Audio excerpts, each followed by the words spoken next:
تو غم زدہ نہ ہو، پریشان نہ ہو، خوف نہ کر۔ کون کہہ رہا ہے؟ قرآن بیان کر رہا ہے، الفاظ مصطفیٰ کے ہیں، اور مصطفیٰ اپنے یار ابو بکر سے کہہ رہے ہیں لا تحزن، تو خوف زدہ نہ ہو، غم زدہ نہ ہو، ان اللہ معانا۔ یہ نہیں نبی پاک نے فرمایا کہ اللہ میرے ساتھ ہے، یہ نہیں فرمایا ان اللہ معانا، اللہ ہم دونوں کے ساتھ ہے۔ تسمیہ کا فیضا معانا، ہم دونوں کے ساتھ ہے۔ کتنا ساتھ ہے؟ نبی پاک کے ساتھ کتنا ہے اور سیدنا ابو بکر کے ساتھ کتنا ہے؟ جتنا خدا نبی کے ساتھ ہے اتنا ہی ابو بکر کے ساتھ ہے، اور جتنا ابو بکر کے ساتھ ہے اتنا ہی نبی پاک کے ساتھ ہے۔ اس پر حضرت امام ربانی رضی اللہ تعالیٰ عنہ کی ایک بات کوٹ کرتا ہوں۔ آپ فرماتے ہیں، حضرت امام ربانی رضی اللہ تعالیٰ عنہ فرماتے ہیں کہ ایک مرتبہ میں حالت کشف میں تھا، مراقبہ کر رہا تھا، تو مراقبے کی حالت میں میں نے اپنے آپ کو روزہ اطہر کے سامنے پایا۔ میں وہاں حاضر ہوا۔ ان اللہ معانا، جتنا خدا نبی پاک کے ساتھ اتنا ہی ابو بکر صدیق کے ساتھ، کیونکہ ہم خانہ ہیں، ہم خانہ ہیں۔ آپ فرماتے ہیں کہ میں حالت مراقبہ میں کیا دیکھتا ہوں کہ میرے سامنے نبی پاک صلی اللہ علیہ وسلم کی قبر انور ہے۔ آپ کا روزہ مبارک قبر انور نبی پاک کے میری آنکھوں کے سامنے ہے، میں دیکھ رہا ہوں۔ وہ قبر انور، وہ جگہ جہاں نبی پاک صلی اللہ علیہ وسلم کا جسم مبارک لگا ہوا ہے جس مٹی کے ساتھ، وہ مٹی ساری کائنات سے افضل، کعبے سے افضل، عرش اعظم سے بھی افضل ہے وہ جگہ۔ آپ فرماتے ہیں آپ کی قبر انور میرے سامنے ہے، اور میرے دل کے اندر خیال آیا کہ میں دیکھوں آپ کی قبر پر اللہ کی طرف سے کتنی رحمتیں نازل ہو رہی ہیں۔ آپ فرماتے ہیں میں نے دیکھا حالت مراقبہ میں کہ اللہ رب العزت کی طرف سے نبی پاک صلی اللہ علیہ وسلم کی قبر انور پر انوار و تجلیات کی بارشیں ہو رہی ہیں، انوار و تجلیات کی بارشیں ہو رہی ہیں۔ تو میں دیکھتا رہا مسلسل تسلسل کے ساتھ نبی پاک کی قبر انور پر انوار و تجلیات کی بارش ہو رہی ہے۔ تو آپ فرماتے میرے دل کے اندر خیال آیا کہ میں دیکھوں شیخین کا کیا معاملہ ہے، شیخین کا، ابو بکر و عمر رضی اللہ تعالیٰ عنہما کا کیا معاملہ ہے، دیکھوں ذرا ان پر جو انوار و تجلیات نازل ہوتے ہیں ان کو دیکھوں۔ تو آپ فرماتے ہیں میں نے دیکھا کہ جو انوار و تجلیات نبی پاک صلی اللہ علیہ وسلم کی قبر پر نازل ہو رہے ہیں، وہی انوار و تجلیات شیخین کی قبر پر بھی نازل ہو رہے ہیں، اور جتنے انوار و تجلیات نبی پاک کی قبر پر نازل ہو رہے ہیں اتنے ہی انوار و تجلیات شیخین کی قبر پر بھی نازل ہو رہے ہیں۔ نعرہ تکبیر، نعرہ رسالت، نعرہ حیدری۔ جتنے انوار و تجلیات وہ نبی پاک کی قبر پر نازل ہو رہے ہیں اتنے ہی انوار و تجلیات شیخین کی قبر پر بھی نازل ہو رہے ہیں۔ اور پھر سیدنا ابو بکر صدیق کا مرتبہ کیا ہے، مقام صدیقیت کیا ہے؟ یہ ایسے ہم خانہ ہیں کہ جب حجۃ الوداع ہے، حجۃ الوداع آخری حج نبی پاک صلی اللہ علیہ وسلم کا 1,00,000، آپ سیرت کی ساری کتابیں پڑھیں، 1,24,000 کم و بیش سارے صحابہ نبی پاک کے ساتھ ہیں، اور جو صحابہ صحابیات مدینہ سے نبی پاک کی طرف کے ساتھ جا رہے ہیں ان کی کیفیت کیا ہے؟ آپ اس باب کو تفصیل سے پڑھیں۔ ہر صحابی نے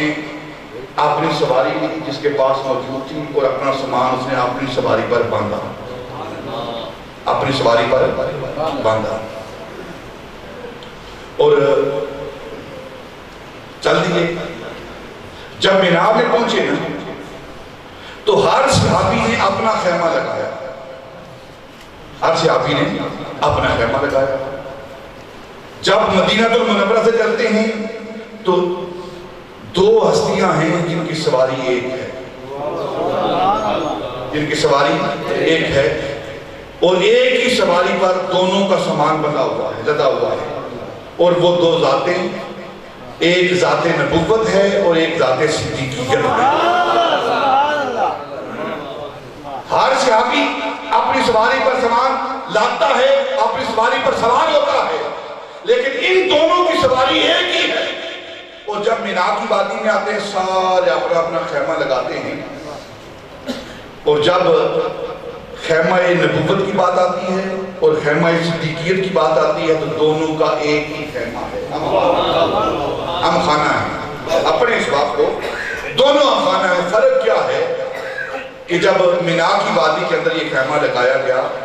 نبی پاک کے لیے اور سیدنا ابوبکر صدیق کے لیے, تو درمیان میں ایک کپڑا تانا گیا, ایک پرانی چادر.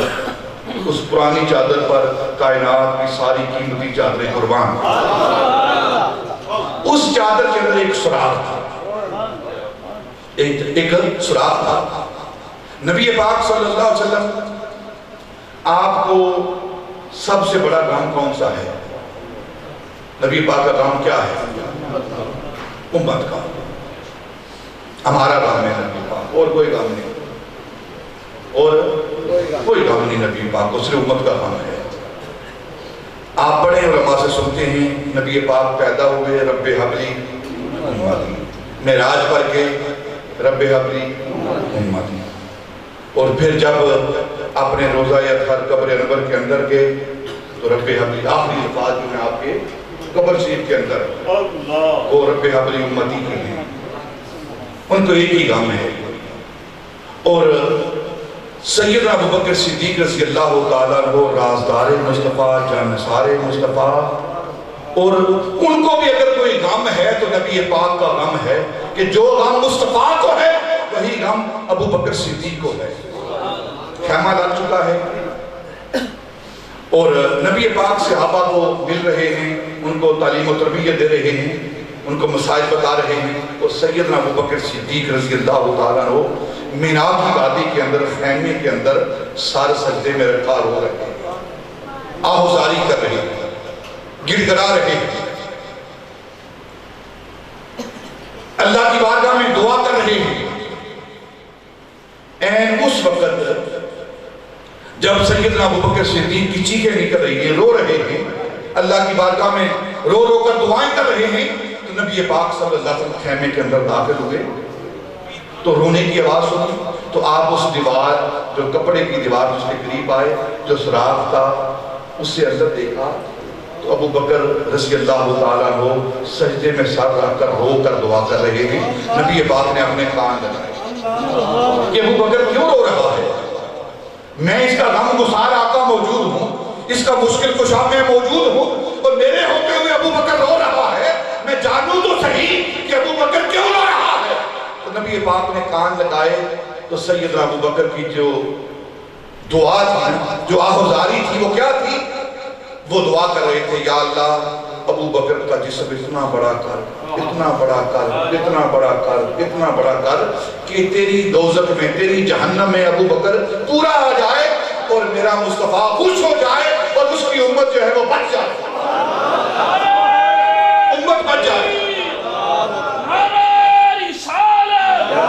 گلی گلی نگر نگر گلی گلی نگر نگر ابو بکر دعا کر رہے ہیں رضی اللہ تعالیٰ عنہ, اتنا بڑا جسم دار, اتنا بڑا جسم دار کہ اکیلا ہی تیری دوزخ میں ابو بکر پورا آ جائے اور محبوب کی امت میں کوئی بھی دوزخ میں نہ جائے اور میرا محبوب خوش ہو جائے. ابو بکر اپنی جان قربان کرنے کے لیے تیار ہے لیکن محبوب خوش ہو جائے تھے. جب نبی پاک نے دیکھا نہ سنا کہ ابو بکر یہ دعا کر رہا ہے, آپ نے پردہ ہٹایا, پردہ اٹھا کر سیدنا ابو بکر صدیق کو اوپر اٹھایا, اپنے سینے کے ساتھ لگایا اور بات لے کر آئے اور سارے صحابہ کو مخاطب کر کے فرمانے لگے میرے صحابہ سنو ما سب اللہ ہو فی صدری اللہ سببتہو فی صدر ابی بکر اللہ رب العزت نے جو کچھ مجھ محمد کے سینے میں ڈالا تھا آج ابو بکر کے سینے میں ڈالا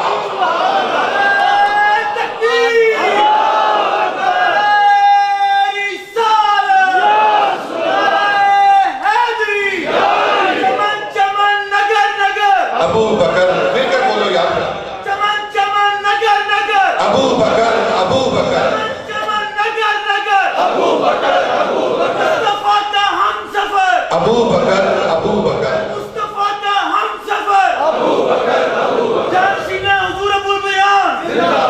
جانشینِ حضور ابو البیان میرے قبلہ عالم یہاں ایک اور نعرہ لگایا کرتے تھے چمن چمن نگر نگر ابو بکر نگر نگر گلی گلی علی علی علی کیونکہ علی کو ماننے والے بھی ہم ہیں اور ابو بکر کو بھی ماننے والے نگر نگر گلی گلی نگر نگر گلی گلی ما سب اللہ فی صدری اللہ سببتہو فی صدر ابی بکر جو کچھ اللہ رب العزت نے مجھ محمد کے سینے میں ڈالا آج میں ابو بکر کے سینے میں ڈالا اور پھر ابو بکر کے سینے میں کیا نہیں یہ پاک کے سینے میں قرآن ٹھیک ہے نا انہو نزلہ علی قلبک اور قرآن جس میں سب کچھ ہے عرض کو یا بسات خوش کو سر وہ قرآن کے اندر اور قرآن مصطفیٰ کے سینے میں اور مصطفیٰ اپنا سب کچھ ابو بکر کے سینے میں منتقل کر رہے ہیں تو یہی وجہ ہے کہ سارے صحابہ میں سب سے زیادہ علم رکھنے والے وہ سیدنا ابو بکر صدیق معرفت دین رکھنے والے دین کی منشا کو جاننے والے وہ سیدنا ابو بکر صدیق ہیں اس کی دلیل کیا ہے اليوم اکملت لکم دینکم واتممت علیکم نعمتی ورضیت لکم الاسلام دینا جب یہ آیت نازل ہوئی نا تو سارے صحابہ خوشی منانے لگے خوش ہونے لگے آپ پڑھے تفاصیل کو خوش ہونے لگے کہ آج دین مکمل ہو گیا ہے نعمت کامل ہو چکی ہے تو ادھر دیکھا کہ سیدنا ابو بکر صدیق رو رہے ہیں پوچھا ابو بکر آپ تو خوشی کا دن ہے اور آپ رو رہے ہو تو فرمانے لگے تمہیں نہیں پتا یہ خوشی کا مقام نہیں یہ تو آیت نازل ہو کر اللہ رب العزت اس آیت کو نازل کر کے ہمیں پیغام دے رہا ہے کہ اب محبوب کی یار کی جدائی کے دن آ گئے ہیں کیونکہ جب نعمت مکمل ہو جاتی ہے کام مکمل ہو جاتا ہے تو انسان کچھ کر جاتا ہے تو اللہ نے یہ اعلان کیا ہے کہ میں نے اپنی نعمت کو مکمل کر دیا ہے اور دین اسلام کے ساتھ راضی ہو گیا ہوں تو اب محبوب کی جدائی کے دن ہیں اب خوش ہونے کے دن نہیں اب تو محبوب جدا ہونے لگا ہے یہ رونے کے غم کے دن ہیں اللہ رب العزت نے اس سیدنا ابو بکر صدیق کے حوالے سے بات کی ثانی یسنین اذ ہما فی الغار اذ یقول لصاحبہ لا تحزن کیسا علم ہے کیونکہ نبی پاک نے اپنا سینے کا سارا علم مصطفیٰ نے سیدنا ابو بکر کے صدیق کے سینے میں ڈالا اور پھر سیدنا ابو بکر صدیق کا سینہ کیسا سینہ معرفت کا گنجینہ ہے علوم قرآنی کا دفینہ ہے وہ سیدنا ابو بکر صدیق کا سینہ اتنی معرفت حاصل ہوئی کہ آپ جیسا زیرک ذہین و فتین انسان سے پھر نہیں رہا ہوئی انبیاء کے بعد نہ صرف افضلیت ہے ذہانت بھی آپ کی سب سے اعلیٰ ہو گئی اس کی دلیل کیا ہے کہ بات کرتا ہوں آپ کے ذوق کے لیے جب ہجرت کا پیغام آیا اللہ کی طرف سے نبی پاک کو محبوبہ ہجرت کر جاؤ کفار مشرکین روزائے مکہ کے ظلم و ستم کے پہاڑ ہوئے تو محبوب آپ ہجرت کر جاؤ ہجرت کا وقت آیا تو نبی پاک صلی اللہ علیہ وسلم سیدنا ابو بکر صدیق کے پاس آئے رات کے وقت تو کہا ابو بکر چلو چلیں سیدنا ابو بکر صدیق نے یہ نہیں پوچھا کہ یا رسول اللہ کہاں جانا ہے رات کا وقت ہے کہاں جانا ہے آپ نے فرمایا ابو بکر چلو عرض کی چلتے ہیں، چل دیے۔ جب چل دیے تو صبح ہوئی،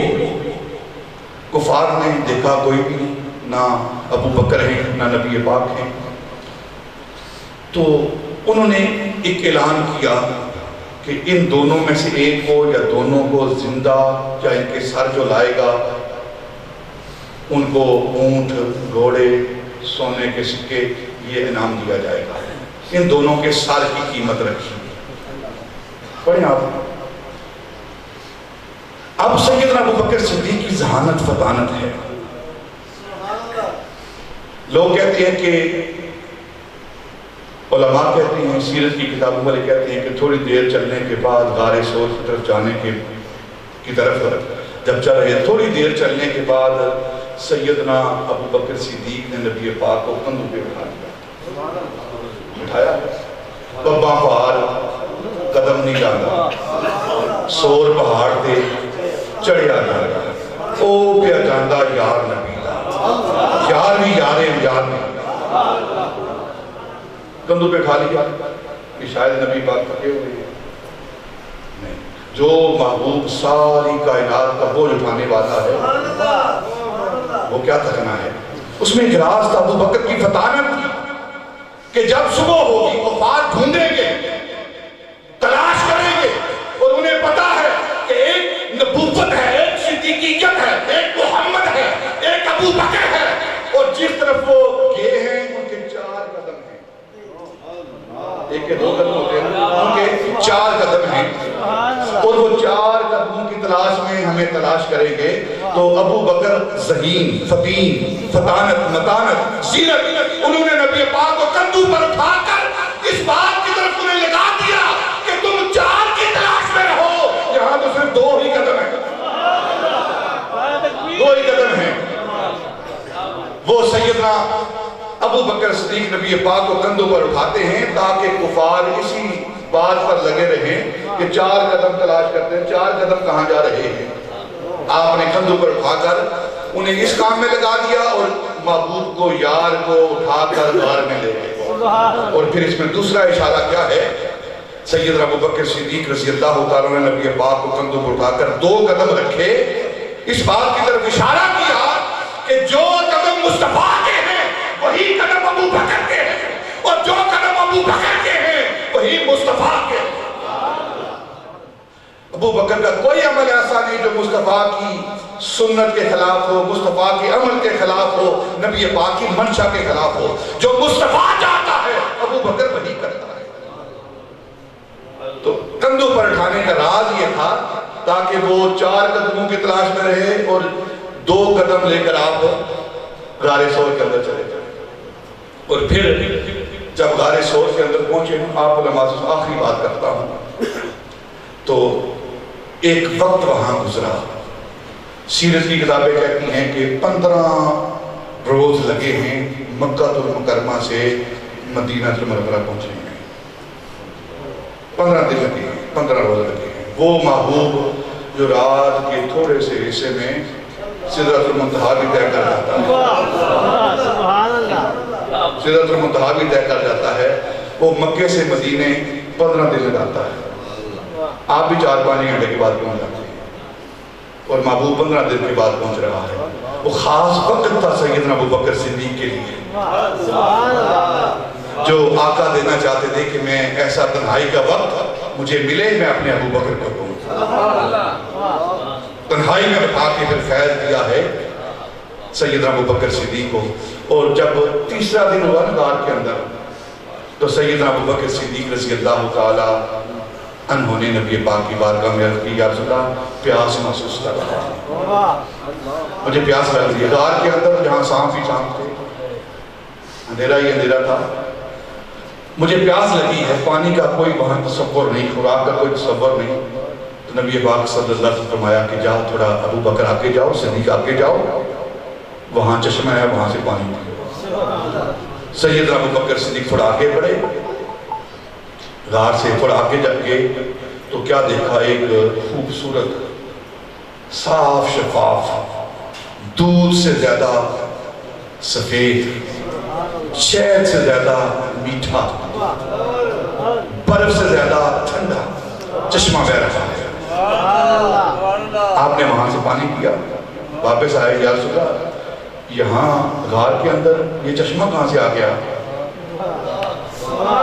تو فرمایا ابو بکر تیری پیاس مجھ سے دیکھی ہی نہیں گئی، میں نے اللہ کی بارگاہ میں درخواست پیش کی، دعا کی، یا اللہ جنت کا ایک چشمہ اس غار کے اندر لینا اور میرا ابو بکر اس سے پانی پیے، میرا ابو بکر اس سے پانی پیے۔ تو سیدنا ابو بکر صدیق حیرت کا مجسمہ بن کر اپنے آقا مولا کو دیکھ رہے ہیں اور عرض کرتے ہیں یا رسول اللہ میرا اللہ کی بارگاہ میں آپ کے ہاں اتنا مقام، اتنا مرتبہ؟ تو نبی پاک فرمانے لگے ابو بکر تیرا مرتبہ کیا ہے، تیرا مقام کیا ہے، سن میں تیرا نبی بات کہتا ہوں، اگر کسی شخص کے اعمال 70 انبیاء جیسے ہوں، 70 انبیاء جتنے کسی شخص کے اعمال ہوں اور اس کے سینے میں ایک رائی کے برابر بھی تیرے بارے میں بغض ہو، تو مجھے قسم ہے اس ذات کی جس کے قبضہ قدرت میں محمد کی جان ہے، وہ جنت تو کیا جنت کی خوشبو بھی نہیں سن سکتا، جنت تو کیا جنت کی خوشبو بھی نہیں سن سکتا۔ جس کی دل کے اندر رائی کے برابر بھی تیرا بغض ہے ابو بکر، وہ جنت کی خوشبو بھی نہیں سن سکتا۔ کون سیدنا ابو بکر صدیق رضی اللہ تعالیٰ عنہ، میرے آقا تاجدار مدینہ صلی اللہ علیہ وسلم نے ارشاد فرمایا کہ اس زمین پر جس نے چلتی پھرتی لاش دیکھنی ہو میرے ابو بکر کو دیکھے۔ کشتہ عشق کے رسول مجلس لگی ہوئی ہے تو نبی پاک صلی اللہ علیہ وسلم لمبی لمبی سانسیں لے رہے ہیں۔ صحابہ نے پوچھا یا رسول اللہ آپ لمبی لمبی سانسیں لے رہے ہیں؟ تو فرمانے لگے میرے صحابہ کچھ جلنے کی بو آ رہی ہے، کچھ چمڑا جا رہا ہے۔ صحابہ اٹھے، مسجد کے باہر دیکھا، اندر دیکھا، ارد گرد دیکھا، تو واپس آ کر عرض کی یا رسول اللہ صلی اللہ علیہ وسلم کوئی چیز ہمیں نظر نہیں آئی جو چل رہی ہو، تو مجھے چمڑا جلنے کی بو آ رہی ہے۔ تو پاس ہی سیدنا ابو بکر صدیق کشتہ عشق کے رسول وہ بیٹھے ہیں، عرض کرنے لگے یا رسول اللہ کوئی چیز نہیں جل رہی باہر، آپ کی محبت میں ابو بکر کا دل جل رہا ہے، آپ کی محبت میں ابو بکر کا دل جل رہا ہے۔ وہ سیدنا ابو بکر صدیق آج ان کے وصال کا دن ہے، 22 رمضان ثانی ہے، اور ایسی وہ ہستی ہیں کہ نبی پاک صلی اللہ علیہ وسلم کا وصال مبارک بھی سوموار کو اور سیدنا ابو بکر صدیق کا وصال بھی سوموار کے دن ہے۔ اور جب نبی پاک صلی اللہ علیہ وسلم بستر عدالت پر تھے تو سیدہ طیبہ طاہرہ سیدہ عائشہ صدیقہ کے بھائی ہاتھ میں مسواک لیے ہوئے گھر کے اندر داخل ہوئے تو نبی پاک صلی اللہ علیہ وسلم کی نظریں مسواک کی طرف لگ گئی۔ تو سیدہ عائشہ صدیقہ رضی اللہ تعالیٰ عنہا محبوبہ محبوب خدا، انہوں نے فوراً جان لیا کہ میرے آقا کیا چاہتے ہیں، اپنے بھائی سے مسواک لی اور چبا کر اپنے دانتوں کے اندر۔ سیدہ عائشہ صدیقہ نے جو اپنی زبان دراز کرتے ہیں سیدہ کے حوالے سے، وہ تو محبوبہ محبوب خدا ہیں، اپنی دانتوں کے اندر مسواک کو چبا کر نبی پاک کو پیش کی، نبی پاک نے مسواک کی۔ اور جب سیدنا ابو بکر صدیق رضی اللہ تعالیٰ عنہ کا آخری وقت آیا تو سیدہ عائشہ صدیقہ رضی اللہ تعالیٰ عنہ کی گود ہے اور سیدنا ابو بکر صدیق کا سر ہے اور انہی دانتوں سے مسواک چبا کر ابو بکر کو دے رہی ہے۔ اور جس چارپائی کے اندر نبی پاک صلی اللہ علیہ وسلم کے جسم اقدس کو رکھا گیا اسی چارپائی کے اندر سیدنا ابو بکر صدیق کے جسم کو رکھا گیا۔ جو چادر مصطفیٰ کے بدن پر دی گئی وہی چادر ابو بکر رضی اللہ تعالیٰ کے بدن پر بھی دی گئی، اور جو حجرہ نبی پاک کا وہی حجرہ سیدنا ابو بکر صدیق کا، جو مزار سیدنا مصطفیٰ کا وہی مزار سیدنا ابو بکر کا، اور جتنے انوار و تجلیات نبی پاک کی قبر پر اتنے ہی انوار و تجلیات سیدنا ابو بکر کی قبر پر بھی۔ کسی نے حضرت امام زین العابدین رضی اللہ تعالیٰ عنہ سے پوچھا تھا کہ ابو بکر اور عمر کا شیخین کا مرتبہ مقام کیا ہے، ان کی شان کیا ہے؟ تو تو انہوں نے کہا، آپ نے فرمایا حضرت امام زین العابدین نے مجھ سے کیا پوچھتے ہو کہ شیخین کا مرتبہ کیا ہے؟ ہمیں کیا روزے کا دروازہ کھولو، تمہیں ان کا مرتبہ اور مقام نظر آئے۔ یہ وہ شیخین ہیں جن کے بارے میں محدثین ابن حجر نے لکھا ہے کہ شیخین کا خمیر اور نبی پاک صلی اللہ علیہ وسلم کے جسم کا خمیر ایک ہی مٹی سے، اگر ان کی افضل کوئی اور فضیلت نہ بھی ہو، ابن حجر مکی لکھتے ہیں ان کی اور فضیلت نہ بھی ہو شیخین کی، تو ان کے لیے یہ فضیلت کافی ہے کہ جس خمیر سے مصطفیٰ کا بدن بنا ہے اسی خمیر سے ابو بکر اور عمر کا بدن بنا ہے، کیونکہ پہنچی وہیں پہ خاک جہاں کا خمیر، آج اس قبر کے اندر، اس مدار کے اندر یہ تینوں لیٹے ہوئے ہیں، نبی پاک سیدنا ابو بکر اور سیدنا عمر رضی اللہ، وہ سیدنا ابو بکر صدیق رضی اللہ تعالیٰ عنہ جنہوں نے سب کچھ اپنے آقا مولا پر قربان کیا ہے، اور جب اس دنیا سے گئے تو سیدہ عائشہ صدیقہ رضی اللہ تعالیٰ عنہ اپنی بیٹی سے وصیت کی، بیٹی یہ جو چادریں میں نے پہنی ہوئی ہیں نا، جسم پر جو میرے کپڑے ہیں، جو چادریں ہیں، انہی چادروں کے اندر مجھے کفن دینا، زعفران کے داغ لگے ہیں، زعفران دیا جاتا ہے، پانی چادروں پہ گرتا ہے، پیلے رنگ کے داغ ہیں، تو سیدہ عائشہ صدیقہ کی آنکھوں میں آنسو جاری ہوئے، ابا جان کیا ہم آپ کو نئی چادر نہیں پیش کر سکتے؟ آپ کے لیے نیا کفن ہی ہم لے سکتے؟ تو فرمانے لگے بیٹی بے شک ہم نیا کفن لے سکتے ہیں، لیکن میں چاہتا ہوں کہ نئی چادر اپنے محبوب کی امت کے لیے چھوڑ کے جاؤں۔ اور جب آپ کی بیماری کے ایام تھے، علم کے حوالے سے کتنا علم تھا، کتنا معاملہ تھا آپ کا، بیماری کے ایام تھے، تو اگلی جو سیٹ تھی خلافت کا جو اگلا معاملہ تھا اس کے حوالے سے صحابہ کو بلایا، مشورہ کیا، اور آپ نے فرمایا کہ میرا جی چاہتا ہے کہ اب عمر یہ کام کرے۔ کچھ صحابہ نے اختلاف کیا کہ آپ اتنے سخت بندے کو، کیونکہ آپ نرم طبیعت کے تھے، اتنے سخت بندے کو ہمارا حاکم، ہمارا خلیفہ بنا کر جا رہے ہو تو معاملہ خراب ہو جائے گا۔ تو آپ نے فرمایا کہ جو میں دیکھ سکتا ہوں، جو میں جانتا ہوں، جو میرا علم ہے وہ یہ ہے کہ جب عمر پر خلافت کا بھار آئے گا، بوجھ آئے گا نا، تو خود اس کی طبیعت نرم ہو جائے گی۔ اور کچھ صحابہ جذباتی ہوئے کہ آپ عمر کو دے کر جا رہے ہو، آپ کو پتہ نہیں ان کی طبیعت کیا ہے، کسی اور اچھے بندے کا انتخاب کریں۔ تو آپ کا چہرہ چراغ پہ آ گیا سیدنا ابو بکر کا، آپ فرمایا میں اللہ کی بارگاہ میں جا رہا ہوں، اور کل وہاں جاؤں گا، وہاں میرے آقا مولا بھی ہوں گے، اور میرے آقا مولا مجھ سے پوچھیں گے کہ میری امت کو کس کے حوالے کر کے آئے ہو، تو میں اپنے آقا مولا کا جواب دوں گا کہ اے آقا مولا، آپ کی امت کو ابو بکر کی نظر میں جو سب سے بہترین انسان تھا عمر، اس کے حوالے کر کے آیا ہوں۔ وہ سیدنا ابو بکر صدیق، اللہ ہم سب کو سیدنا ابو بکر صدیق کے ساتھ محبت، اہل بیت کے ساتھ محبت، صحابہ کا ادب و احترام کرنے کی توفیق عطا فرمائے، اور آپ کی صداقت کا صدقہ، آپ کی نبی پاک صلی اللہ علیہ وسلم کے ساتھ رفاقت کا صدقہ دین اسلام کو سربلندیاں عطا فرمائے، اس مسجد کو آباد و شاد رکھے، قبلہ صاحب کو، علماء کرام کو اللہ رہتی دنیا تک قائم و دائم رکھے، ان کا سایہ ہمارے سر پر قائم و دائم رکھے، وما علینا الا البلاغ۔